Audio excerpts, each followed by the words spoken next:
দেশটা কোথায় গিয়ে থামবে? যখন অন্যায়কে আমরা স্বাভাবিক বলে মেনে নেই, ঘুষ খাওয়া এখন অপরাধ না, বরং চালাকির না, মিথ্যা বলা লজ্জার না, বরং বুদ্ধিমত্তা।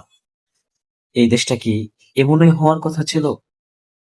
একটা সময় ছিল মানুষ দেশের জন্য জীবন দিয়েছে।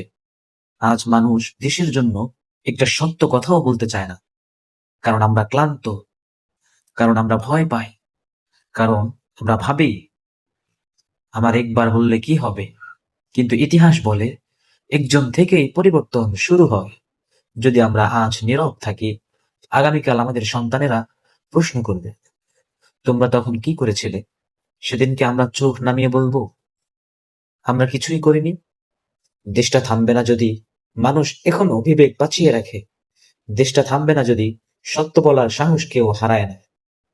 আজই সময় ভুলের বিরুদ্ধে দাঁড়ানোর, দেশকে বাঁচানোর, নিজেকে মানুষ প্রমাণ করা।